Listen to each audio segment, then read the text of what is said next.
tempo agora para unha mesa de debate que temos preparada co, representantes dos mesmos 3 proxectos que foron presentados na sesión anterior. Van a profundizar ahora un pouco, sobre todo no papel transformador que poden chegar a ter proxectos como Rustic, Granular e Down to Earth nas políticas locais, no impacto nas políticas a nivel regional, e un pouco para ver que o que funciona mellor nestas iniciativas, como se pode involucrar os diferentes actores, como se pode manter unha participación equitativa e demais. Entón, temos como moderadora Isaías Calvo da Axencia Galega de Desenvolvemento Rural, e xa lle deixo a él guiar esta parte do evento. Fantástico, muchas gracias, Ángela. En primer lugar, agradecer al proyecto Rustic, y aquí a Simón, que tenemos presente, la organización de este evento de difusión, que es muy necesario, muy útil, y nos remito a la gente que lo está siguiendo, tanto online como en la sala, ¿no? Y agradecer también a FEUGA lo bien que está organizado todo esto, ¿no? Realmente el sitio es espectacular y el despliegue es fantástico, lo estábamos comentando antes ahí en el café, traernos aquí a la Ribeira Sacra, un sitio especial en Galicia, ¿no? Muchos sois gente local y no os sorprende, pero para la gente que no estamos, es siempre un placer venir hasta aquí, ¿no? Mi nombre es Isaías Calvo, como decía Ángela, trabajo en la Agencia Gallega de Desarrollo Rural, AGADER, una agencia del Gobierno Regional de Galicia, y estamos implicados tanto en el proyecto Rustic como en el proyecto Down to Earth. Al mismo tiempo, también contamos con la presencia de Breixo Martins como stakeholder en nuestro proyecto Down to Earth, con lo cual las aportaciones de Granular también están presentes y se trata de tratar de buscar las sinergias positivas que podemos obtener entre estos 3 proyectos. Y nada, daros a todos la bienvenida, especialmente a este panel soberbio de ponentes con el que contamos y al honorable público que nos acompaña hoy aquí. El debate que vamos a ¿cómo diríamos? A producir, vamos a decir.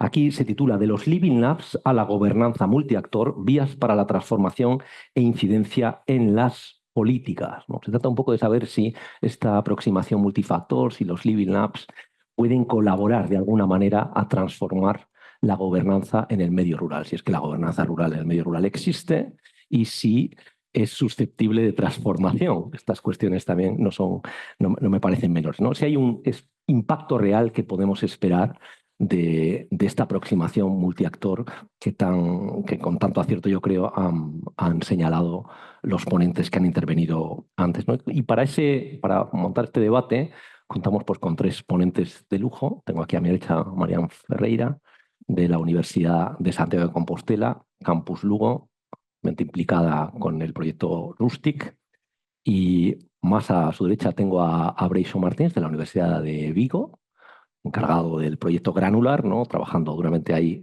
con estas ideas que acaba de exponer. Y al otro lado de la mesa tengo a Alfonso Rivas, de la Fundación Juana Vega, responsable de proyectos que están implicados en todo, porque tienen una capacidad que es realmente asombrosa, y cómo trabajan, el rigor con el que trabajan, los serios que son, es siempre de agradecer. Bueno, os voy a ceder la palabra un poco para que os presentéis, ¿vale? Y después entramos directamente en el debate, ¿no? Si queréis comentar alguna cuestión. Marian, empezo eu. Vale, sí. Eu, como vos dixo Isaías, son Marian Ferreira Golpe, traballo como investigadora na Universidade de Santiago de Compostela, no campus de Lugo, gracias por remarcalo, que temos 2 campus, e traballo sobre todo en proxectos últimamente, xa levo uns anos, que aplican este enfoque multiactor para o seu desenvolvemento. Agora, nestes momentos, como ben indicou Isaías, no proxecto Rustic, anteriormente noutros como Xerpa, e quería nomear este especificamente porque temos entre o público algúns dos actores que participaron en Xerpa nesa estrutura multiactor que daquela se chamaban MAP, ahora se chaman Living Labs, e que lles agradece especialmente que tiveran a ver acudir a esta xornada, e por favor, cando desexen, que pidan a palabra, que seguro que teñen moitas experiencias e moitas cuestións que compartir con todos nós. Moitas gracias. Fantástico. Fantástico, Breixo, por favor. Bueno, pois eu son Breixo Martins, son investigador na Universidade de Vigo, campus de Ourense, tamén nós temos 3 campus, aínda que, bueno, non temos unha especial desquerencia por algún dos nosos campus, pero evidentemente para traballar no rural hai que ir ao campus de Ourense, non? Bueno, pois estou traballando no proxecto granular, no Living Lab, xunto con Maribel Doval. Nos levamos, digamos, o Living Lab e tamén levamos unha parte que me parece moi interesante, que é a cuestión das visitas cruzadas, que foi moi interesante porque traballamos moito o que viu sendo as necesidades conxuntas e os cruces de obxectivos dos diferentes rurais e das diferentes ruralidades de Europa, e nos deu unha perspectiva da capacidade de cooperación que teñen os diferentes actores en Europa e tamén das diferencias de abordaxe e diferencias territoriais que temos, non? Bueno, xunto con estes proxectos, pois temos outro abanico de proxectos sempre relacionados co ámbito rural ou polo menos con ámbito territorial forte e que ao final acaban xerando sinerxias entre os nosos propios proxectos e tamén cos proxectos que sempre nos invitan e estamos moi agradecidos a Agader ou a Fundación Juana de Vega. Moitas gracias. Nada, moitas gracias pola invitación. Eu son Alfonso Rivas, como dixo Isaías, traballo na Fundación Juana de Vega como director de innovación e investigación. Anteriormente son doutor na Universidade de Santiago, no Departamento de Economía, traballei na universidade e despois estive como 11 anos traballando na Xunta de Galicia, levando un pouco a investigación agrícola. Tocoume ver este asunto da participación xa desde hai bastantes anos en moitos proxectos e bueno, desde a Fundación pois estamos, como di Isaías, traballando en moitos ámbitos, sempre desde o punto de vista de implicar as comunidades, da participación pública, do contacto cos asentes do territorio, e parte da filosofía da Fundación de sempre apoiar o sector, está nos nosos estatutos, non? Apoiar o sector gandeiro, agrícola e rural e nada máis. Fantástico.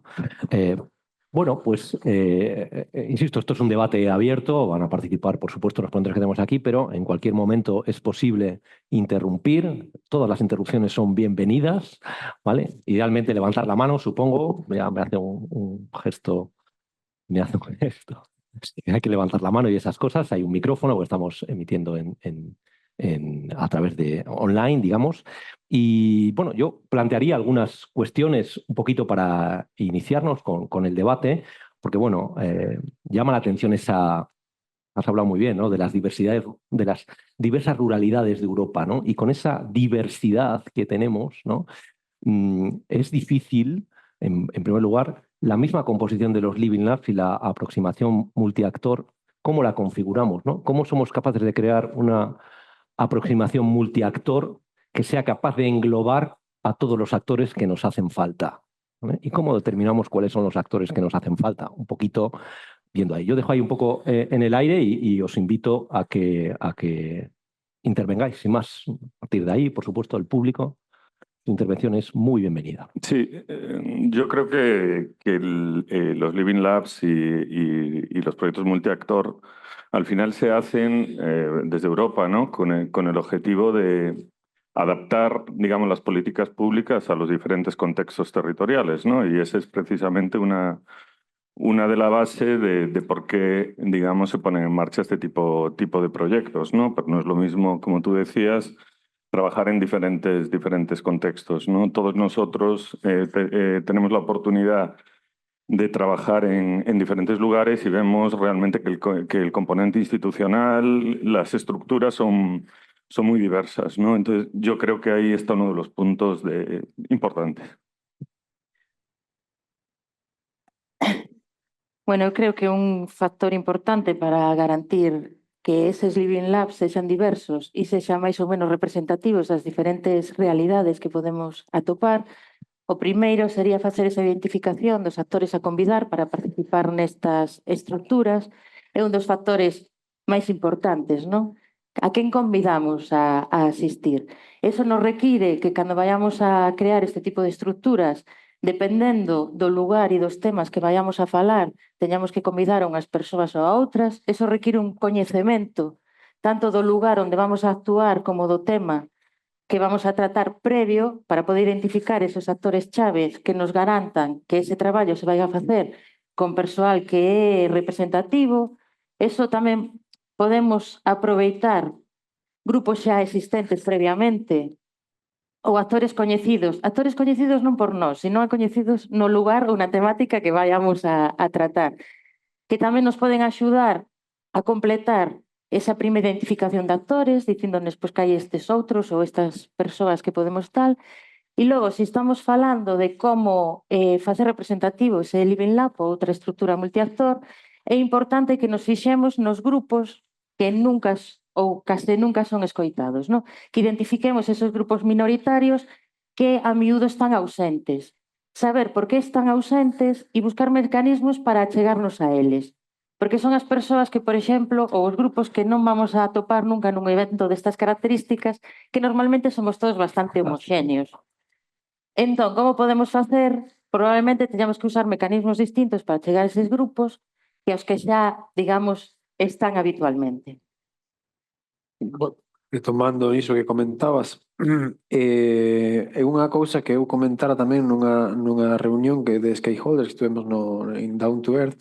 É importante traballar con socios locais, pero tendo moi en conta que debemos moitas veces tamén chegar aos usuarios finais. Con usuarios finais refírome ao gandeiro en concreto, que ten unha explotación, e non só o presidente da asociación que representa 500 gandeiros, cuyo trabajo é ir a ese tipo de eventos. Porque non digo que non representa os seus afiliados, pero seguramente as cuestións máis do día a día pois se nos escapan en este tipo de políticas se non estamos atendendo, digamos, aos usuarios finais, non? E para iso eu creo que tes toda a razón do mundo, temos que nos costa, porque nos costa, pero temos que cambiar de formato, cambiar de discurso, cambiar de imagen a veces, ¿no? Para tamén algo que falamos moito, ¿no? A cuestión da importancia da imagen para chegar a eses outros usuarios, ¿no?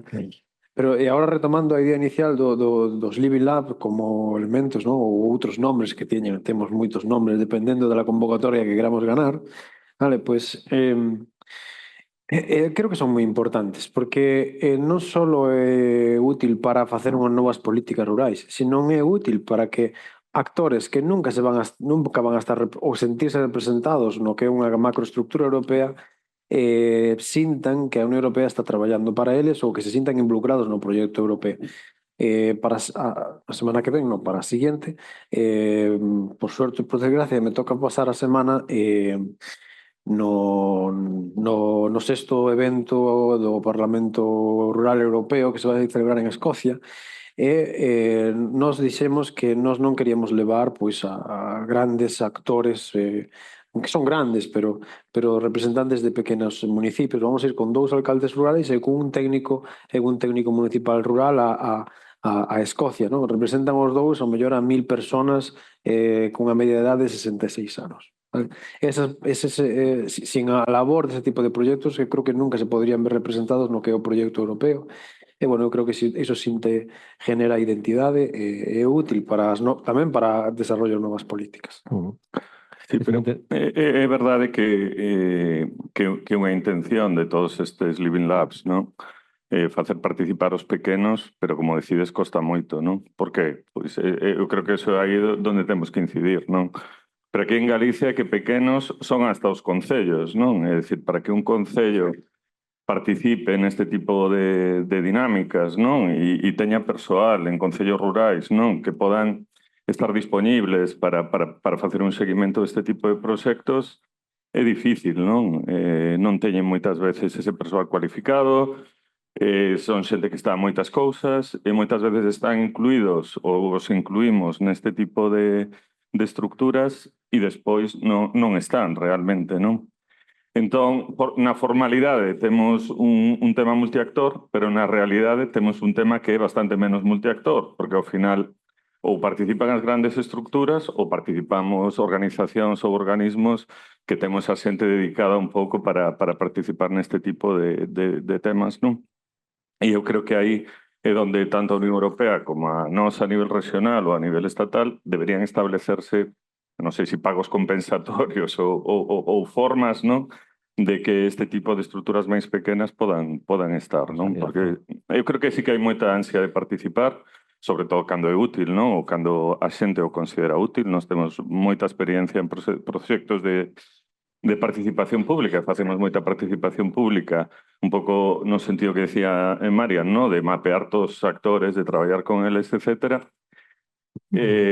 Pero vemos ese ansia da xente, non? Pero non é aquí. Eu veño de estar en Costa Rica e en Honduras e había agricultores, produtores de cacao que viaxaron 8 horas para estar na reunión, non? É dicir, é moi valorable, non? Se levantaron ás 2 da mañán para estar ás 10 da mañán nun evento, non? Pero hai que darlles despois resposta, non? E hai que darlles satisfacción e hai que ter os mecanismos para que esa participación sea posible. Moi puntualmente, por cuantificar o que te decías, que é totalmente certo, nós no Granular somos os encargados de coordinar todas as visitas de socios locais de todos os Living Labs. Levamos 4 eventos, bueno, non son eventos, son eventos grandes de semana, dunha semana inteira, 4 de 7, e a día de hoxe vamos super mal en indicadores, porque os socios locais que teñen un presupuesto específico non están participando porque non estamos conseguindo que vayan ás visitas cruzadas. Por lo tanto, pues, é o que diste, sobre o papel sí, moito actor, pero nos está costando un pouquiño movelos, ¿no? É super importante ter o que ti decías, ese contacto co territorio. Nos aquí creo que o temos e por iso estamos tendo certo éxito, pero cando as estructuras dos proxectos se generan a veces, pois, bueno, con un actor que a mellor non ten unha implicación moi real no seu territorio, pois ao final a repercusións son as que son. Claramente, ¿no?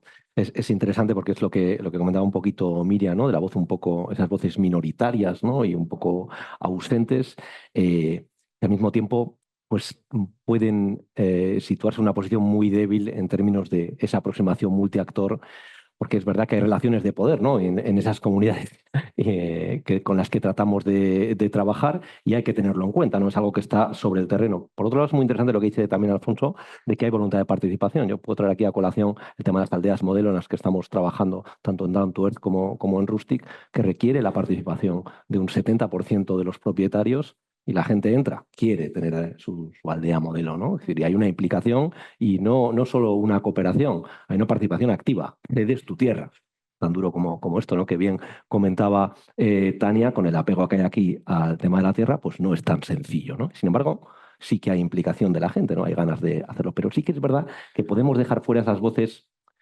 menos escuchadas y que, sin embargo, pueden aportar información absolutamente útil y cuya participación es totalmente pertinente y casi inexcusable para que los proyectos salgan adelante, ¿no? Un poquito por ahí quería plantear el tema, ¿no? ¿Cómo logramos que esas voces salgan, ¿no? a la luz, ¿no?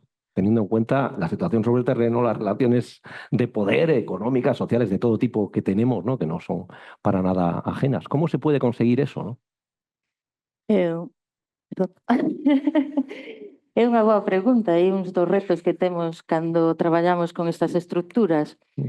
Se cadra para escoitar esas voces que habitualmente non participan, non están, ademais de identificalas e intentar averiguar por que non participan, temos que pensar que paralelamente á elaboración do noso Living Lab ou a estrutura que sexa multiactor, podemos establecer algún outros mecanismos que non sexan só a participación nesa estrutura, nese Living Lab, para escoitar a esas persoas. Poden ser traballo en grupos máis reducidos, pode ser incluso, se ten moito interese e vemos que non damos chegado a certo sector, mediante entrevistas individuais ou ferramentas deste tipo. Digamos que teríamos unha estrutura máis permanente, máis formal, por decirlo de alguma maneira, que sería este Living Lab, donde estarían os actores que identificamos e estuveron dispostos a participar, e se consideramos que hai ese problema desas voces non escoitadas que poden achegar cousas que son fundamentais ás veces para que o proxecto se remate nun éxito, pois buscar outras ferramentas que se poden desenvolver paralelamente. Igual eses grupos non te veñen a unha reunión como a que estamos facendo hoxe, pero te podes achegar ti a falar con eles directamente, se é posible. Evidentemente, aquí vamos a discutir moito, pero me temo que solución a todos os problemas non vamos ter. Xa volo adianto. Bueno, porque que no intervengan no quiere decir que estén de acuerdo con lo que está pasando alrededor, ¿no? Es un poquito qué opinión tenéis sobre eso. Bueno, a miña pregunta venme genial, porque xusto me fixeron fai 5 minutos no café. Así que, bueno, pues, mira, fíjate. lo repito lo mismo, ya como más unha reflexionada. Para min é unha cuestión tamén moi importante de planificación. É dicir, temos que non podemos estar unha vez cada 6 meses cos actores. O sea, temos que planificar, bueno, vamos a facer este evento, los vamos a involucrar. A mí pode ser máis real ou non, pero vamos a involucrarlos, que queréis que tratemos, que non queréis que tratemos, le envías la idea, te fas un covidistí, te reúnes con eles, que sintan involucrados no que vas a facer, fas o evento, despois de evento sacas un output, vas ali, faz outro evento de presentación dese evento, e despois volves a enviarlle cada os 3 meses, 2 meses, volves a enviar, mira, fixemos isto en base ao que ti fixeche, non sei que, o presentamos, mira, estás aquí, tío, o foro que fixemos, o workshop que fixemos aquel día, me estamos presentando neste outro sitio. Iso que pode ser, parece unha cuestión de gestión humana, é unha cuestión de planificación, porque lo tens que planificar con un año vista, todos os pasos para que despois salgan ben e que non se te olvide, porque estamos todos a 30 proxectos a la vez, que non se nos olvide de tratar esos actores durante 3 meses, porque senón ya todo el trabajo que hicimos el año anterior se va a la basura. ¿Eso se consigue, Alfonso? ¿Esta planificación tiene lugar? ¿Tú considerarías que podríamos decir que tiene lugar? Sí. Yo creo que eso se consigue y se puede conseguir. Yo creo que a xente participa cando cree que vai haber un resultado desa participación, correcto, non? sí. Entón, isto é como Caperucita e o Lobo, non? Se eu participo en 3 procesos de participación onde decidimos cousas que despois non van a ningún lugar, non? Pois acabo desencantado, non? É dicir, entón, aí participación e gobernanza e participación están moi implicados, non? Entón, hai que fortalecer a gobernanza para que esa participación sea realmente útil, non? É dicir, eu creo que aí está unha das claves, non? Para que a xente vexa a utilidade de participar, non? Que efectivamente eso que se decide e se aborda desde diferentes perspectivas e se decide no territorio, despois, quen ten que aplicalo, non?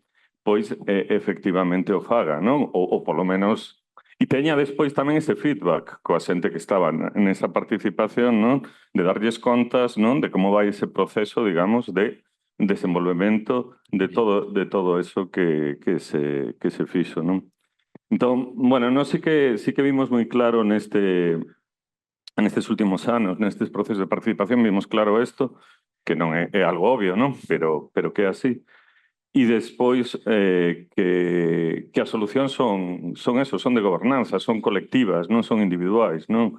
O vimos ahora nos lumes, non? É dicir, eu podo ter arreglado o meu monte, pero se todo o de arredor non está xestionado, pois vou ter un problema igualmente, non? Entón, ao final, por que son necesarios estes procesos de participación múltiple e multiactor? Porque todos temos que participar para topar unha solución para moitos dos problemas que ten as sociedades. Os problemas sempre se resolven socialmente, en conxunto, non os podemos resolver nós solos, non? Entón, desde ese punto de vista, obviamente é acertado, non? Pero creo que nos falta trasladar esa participación realmente a gobernanza moitas veces e que eso efectivamente transforme, digamos, a realidade da xente que participa e se atopen as solucións que a xente está demandando.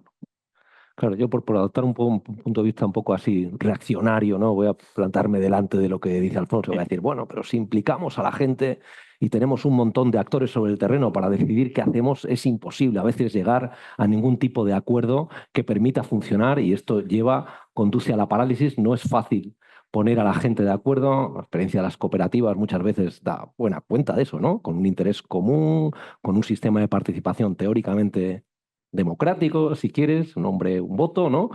Y sin embargo, no llegamos a soluciones, ¿no? ¿Cómo tenemos que buscar otras maneras de funcionar. ¿Tenemos alguna pregunta? Sí, si tenemos una pregunta, olvidamos y entramos en el público, que es mucho más interesante. Por favor. Se escoita? Sí. Bueno, eu son Ana Dan e colaboro con Acción contra a Fame, unha ONG, como dinamizadora rural. E a miña aportación ven porque dentro do proxecto que estamos desenvolvendo, que se chama Comunidades de Emprego e Emprendemento Rural Sostible, creamos comunidades de aprendizaxe. Esas comunidades de aprendizaxe nacen con unha mentalidade totalmente participativa, dende cales son esos retos que vamos a afrontar e cales son as accións que vamos a poñer en marcha. Os exemplos levamos con este proxecto dende xaneiro do 2024 e como exemplos concretos das comunidades de aprendizaxe que temos en marcha, temos a comunidade de turismo rural sostible da Ribeira Sacra, na que participan negocios de toda índole relacionadas co turismo na Ribeira Sacra, asociacións de empresarios, concellos, bueno, ese mapeo de actores.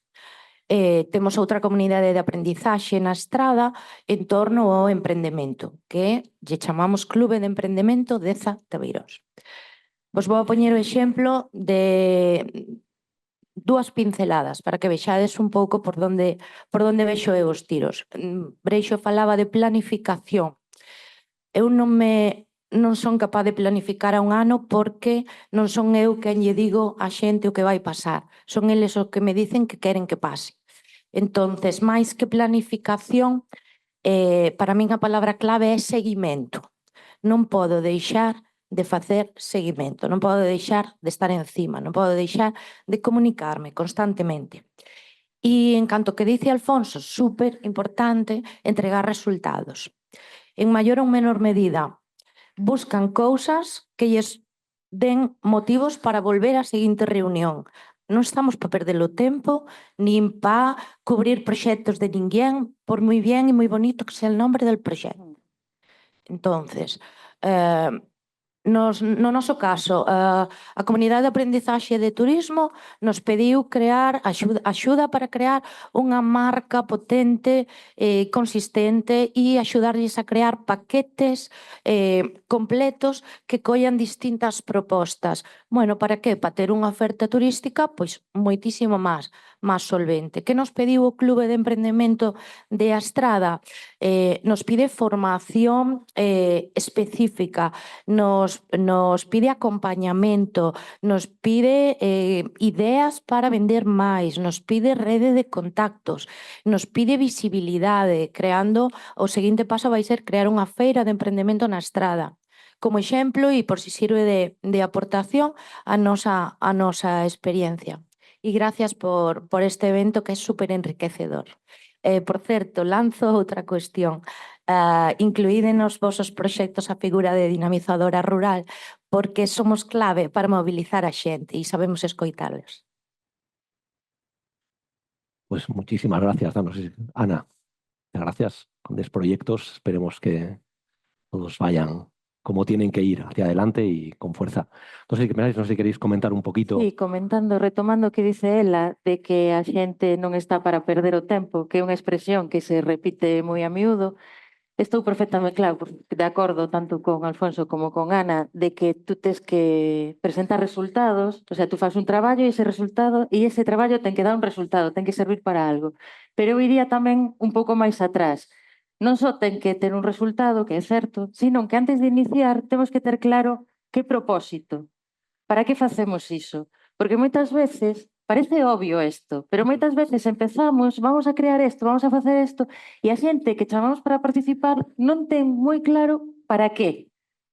Entón, se xa non teñen claro para qué, vai ser moi difícil que se impliquen. Entón, ademais de ofrecer un resultado de que a xente vexa que ese tempo que inviste, porque están investindo moito tempo, no que lle mandamos moito traballo, quero dicir, ás veces, eu digo, esta xente que paciencia ten con nós, non só que teña un resultado, sino que previamente saibamos para que estamos facendo as cousas, teñamos un propósito claro. Perdón. Sí, sí. Sí, eu creo que realmente estamos sempre na misma, ¿no? Intentando dar resultados tangibles a problemas específicos do territorio, ¿vale? E saber realmente cales son eses problemas específicos eses problemas son os que demandas ao propio territorio, os que manda a sociedade, sobre iso temos que abordar, dar solucións, ¿no? Pero bueno, non sempre é fácil porque a veces nós desde o noso mundo das ideas que chamo eu temos nos detectamos esta necesidade, pero mellor os actores do local non detectan esa necesidade, ¿no? Seguramente con este tipo de debates se podan chegar a puntos intermedios e ver que sí que hai necesidades nos dous lados, seguramente que tamén falámoslo antes, a diferentes plazos, ¿no? A mellor hai un plazo que nos vemos que a 10 anos, eu comentaba outro a vez o compañeiro, pero non, pero es que si año que viene non hai un resultado, es que non va a tener nunca resultados. Pode ser certo, pode ser que haya que ter resultados ao ano que ven, pode ser que dentro de 10 anos teñamos outro tipo de resultados, ¿no? A varios escenarios temporais. As dúas cousas deben ser compatibles, vale? Porque evidentemente todos temos a nosa actividade de día a día vital non se rige nos tempos da administración pública que mellor son moito máis amplios, ¿no? Bueno. Hablando un poquito de según lo que decías, ¿no, Briso? Y hablando de Caperucita y el Lobo que ha sacado aquí a colación nuestro amigo Alfonso, ¿no? Hay un poco el papel de la administración, porque los Living Labs entiendo que es un enfoque de abajo arriba y de arriba abajo, ¿no? Tienen que casar esos dos enfoques, ¿no? Si estoy equivocado, por favor, me corregís sin ningún problema, ¿no? Entonces, ahí un poco el papel de la administración parece como un elemento demasiado o mastodóntico o torpe o incapaz de de hacer ese papel, ¿vale?, que estáis planteando para los Living Labs, de participación constante, de seguimiento, como decía muy bien Ana, constante y esa sensibilidad para bueno, saber escuchar, que no es evidente, ¿no? Y saber sacar conclusiones de lo que nos está diciendo la gente sobre el terreno, ¿no? ¿Cómo veis ese papel? Es el momento de abrir fuego contra la administración. Y también a lavarla si hace algo bueno, no hay ningún problema, se admite todo. Xa que todo o mundo estamos antes ou despois rajando de la administración, cos seus errores, son papeles diferentes e son tempos diferentes e son espacios temporais diferentes e objetivos diferentes que se enlazan, o sea, eu creo que se enlazan, todos son absolutamente necesarios. Se unha política a largo plazo podemos facer 20 iniciativas que se van a quedar en nada en 5 anos. Entón eu creo que as dúas cousas son interesantes e a administración dentro das súas capacidades, polo menos as persoas que traballan na administración, que son persoas, cada persona ten a súa sensibilidade dentro das administracións, creo que comentaba Tania, e dentro da administración hai unha panopla de actores, pois tamén hai moita diferencia. Eu creo que por a nosa parte estamos encontrando sensibilidade nese sentido.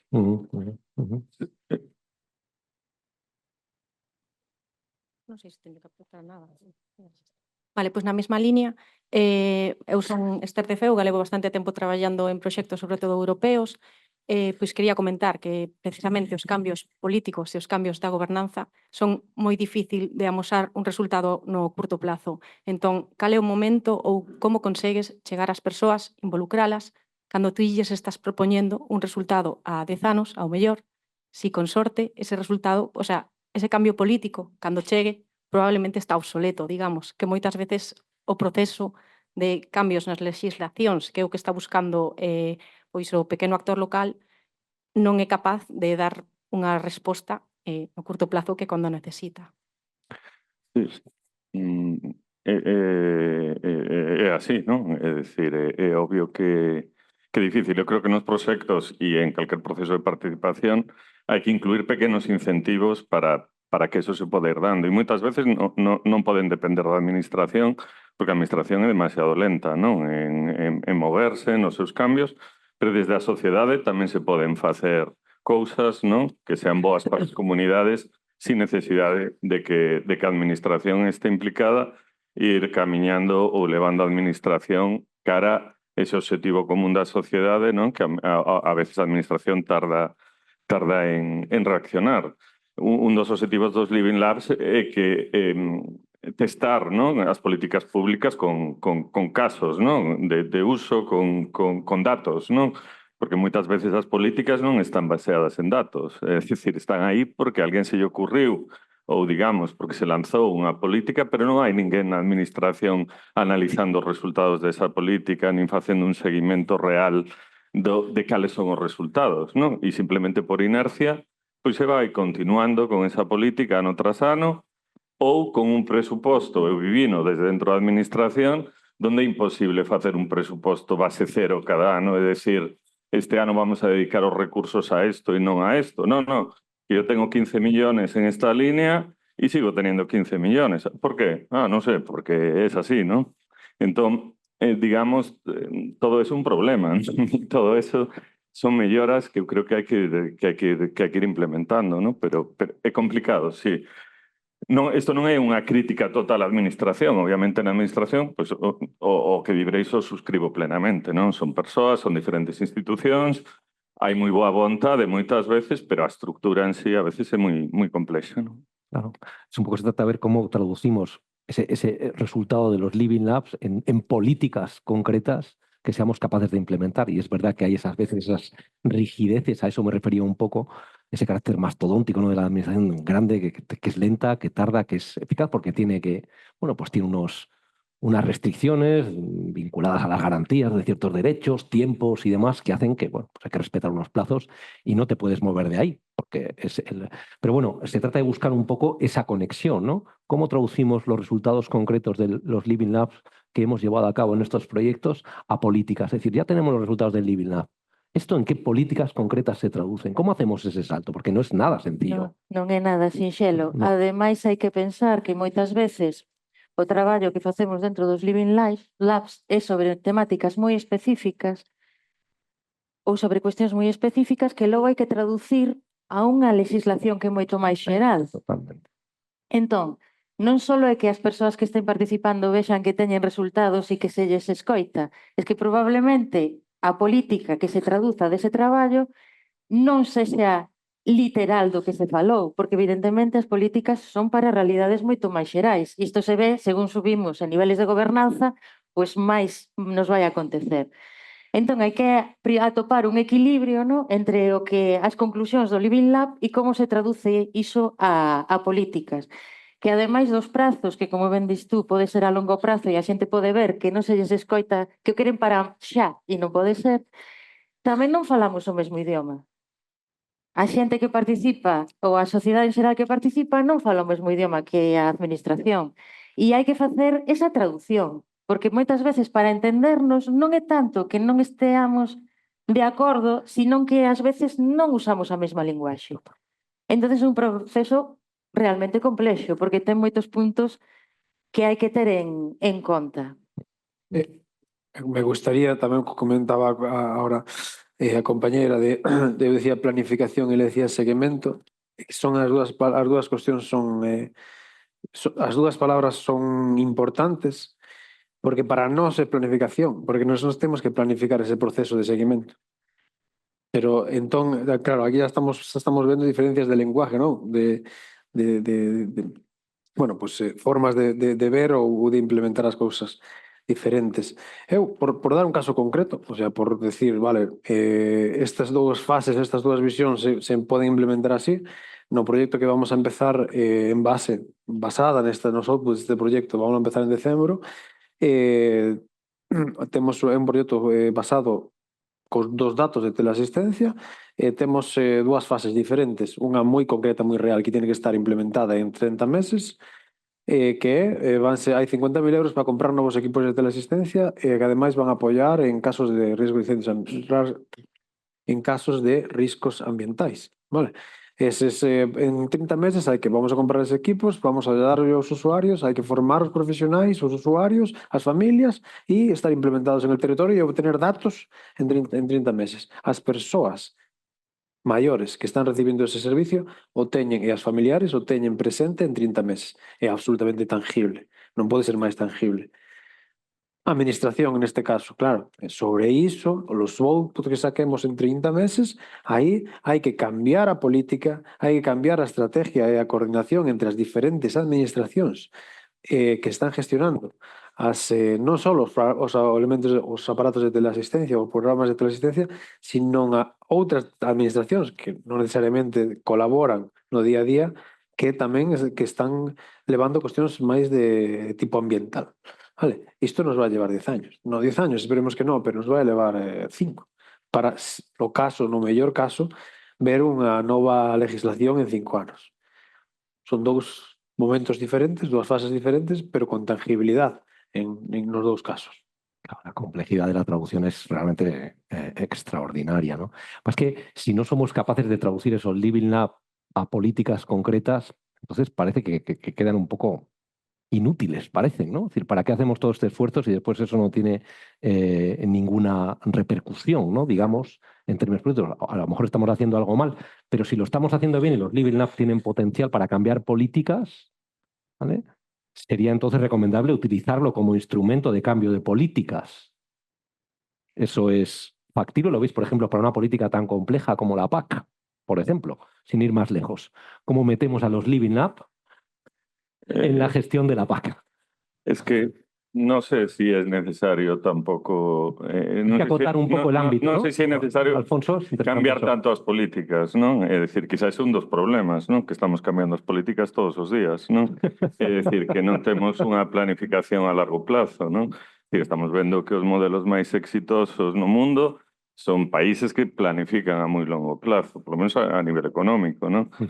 Entón, eu creo que moitos destes resultados de Living Labs tamén estamos dicindo aquí que é complicadísimo introducilos, algúns que son grandes cambios, sí, pero pequenos cambios nas políticas, nos decretos, etcétera, pero publicalo no DOGA unha consellería, sabes? É dicir, son pequenas cousas que non teñen tanta dificultade, penso eu, non?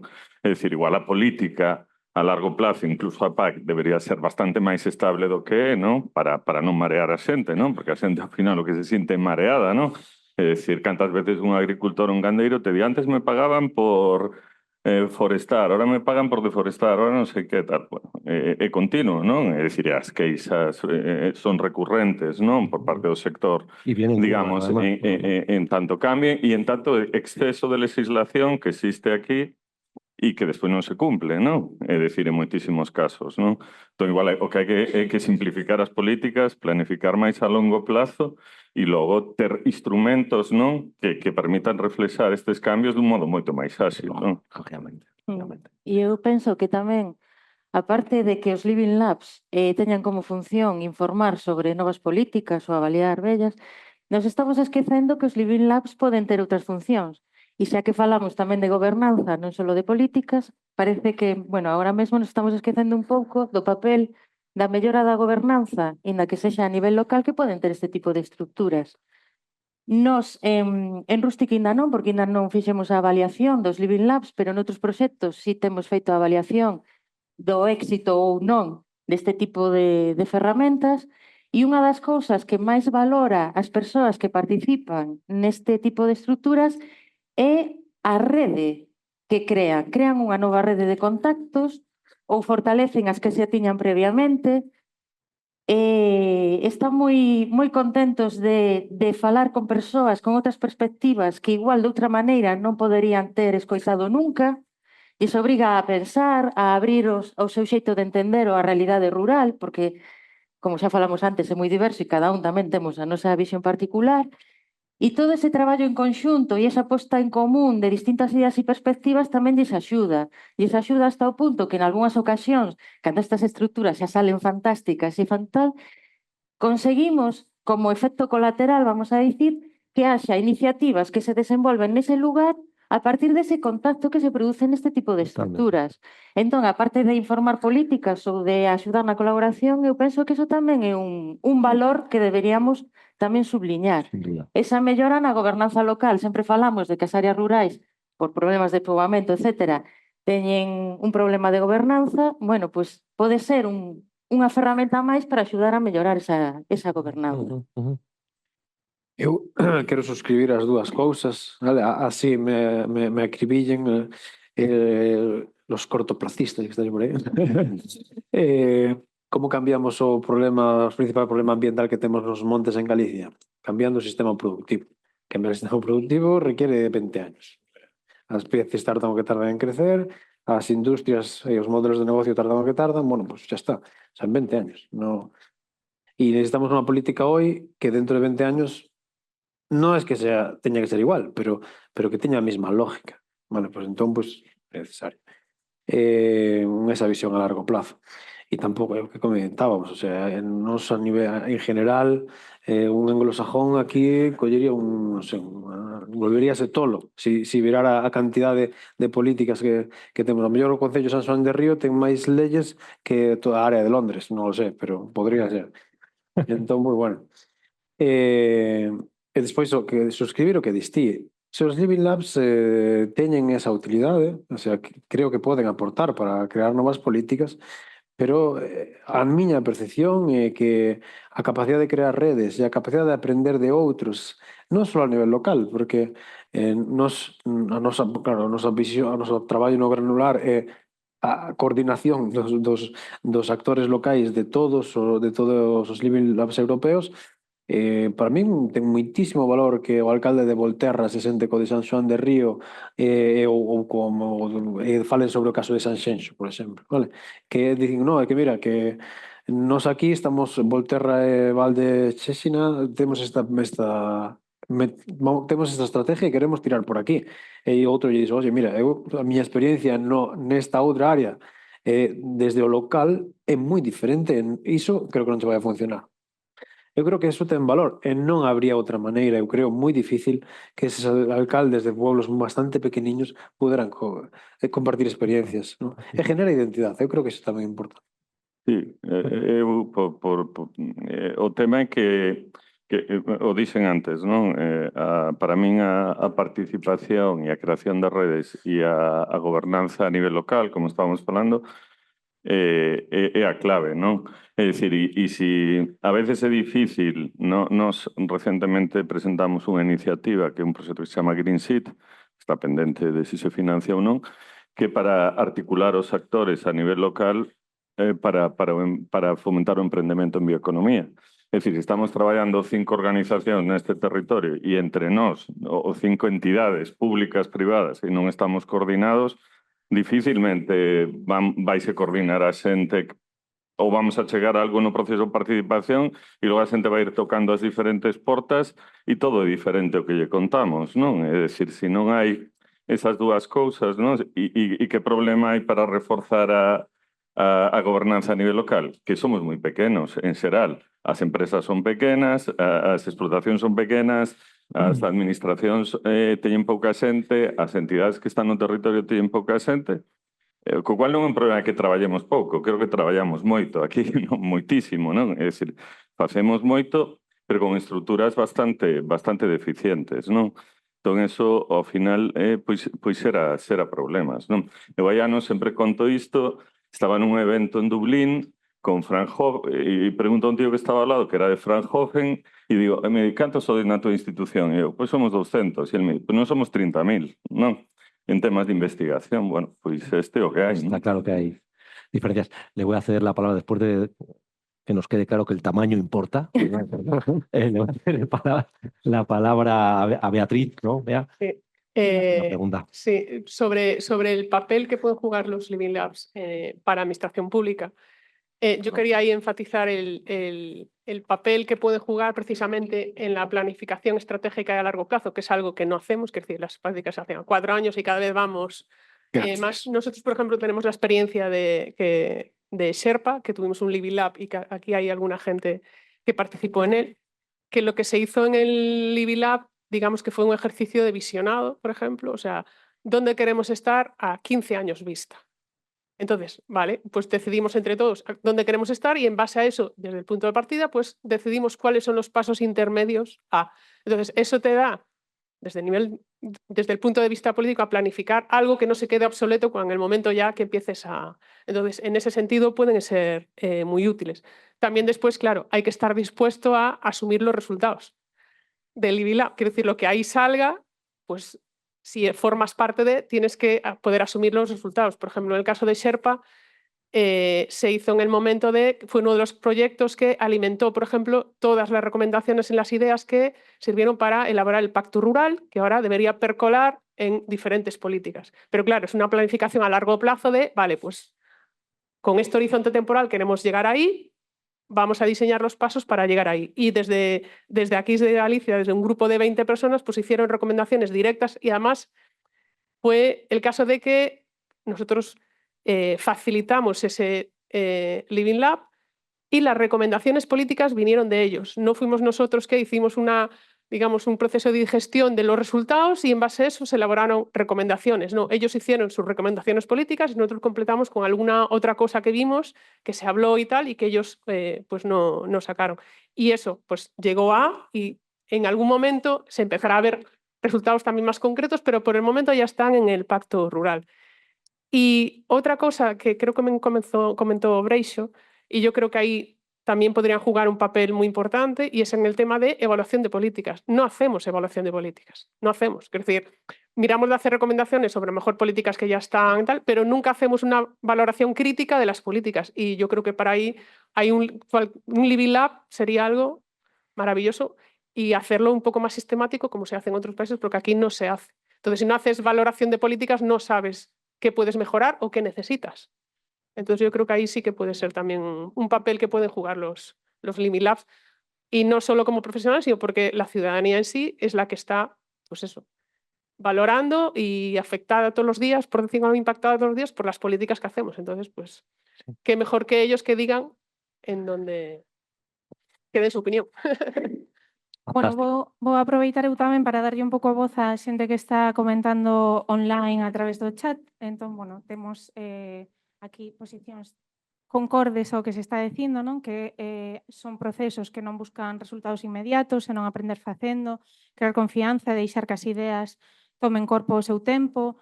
Despois, que traballar sobre a paisaxe, tamén traballar sobre as persoas, as relacións, os ritmos, os acordos e desacordos que dan forma ao común, e que a verdadeira gobernanza nace desa práctica compartida, paciente e viva, onde o valor está no proceso e non no produto. Isto di Fran García, grazas por este comentario. E temos tamén, bueno, nesta liña máis comentarios, por exemplo, de Carla Febrer, que di que, bueno, que é moi necesario ter os obxectivos claros e xerar un espacio de gobernanza real para traballar conxuntamente problemáticas reales e trazar un plan de acción posible para tratar de levar isto a cabo. Entón, bueno, dando aquí un pouco voz en alto aos comentarios, diría que temos que pasar ahora a unha fase de conclusión deste debate para continuar. Bueno, yo sí, bueno, agradecer, por supuesto, las intervenciones del distinguido público y lo que he hecho los ponentes. Yo tomo algunas notas así, ¿no? Un poco sobre lo que ibais comentando, ¿no? Me quedo con la idea de resultados, ¿no? La necesidad de tener objetivos muy claros, que ha vuelto a salir un poco ahí. La idea de que los distintos actores, tiene que ser multiactor, pero los actores tienen que jugar papeles distintos y que han de ser complementarios en la medida de lo posible. Alfonso introdujo un tema que, bueno, no tenemos tiempo, pero es interesante, el tema de los incentivos, es realmente interesante. Y me quedo también con la dificultad de la traducción de los Living Lab a políticas, pero que es una necesidad inexcusable, porque si no, no tiene sentido que lo hagamos. Entonces, en ese sentido también el aporte de Beatriz es realmente interesante, ¿no? Hay que ser capaces de planificar algo tiempo, aplicar un poco criterio científico, ¿no? A las políticas, ¿no? Prueba y error. Hacemos una cosa, vemos si funciona. Si no funciona, descartamos, aprovechamos lo que vale, y si funciona, seguimos y tratamos de mejorarlo, ¿no? Pero muchas veces, sabéis, es así de cierto, la política no funciona así, y bueno, ni siquiera muchas veces en los centros académicos eso sucede así, pero en la política con mucha dificultad, ¿no? Y bueno, me ha gustado también esa idea de un espacio de gobernanza real, ¿no? Hace falta un espacio de gobernanza real, ¿no? Crear esas ideas, ¿no?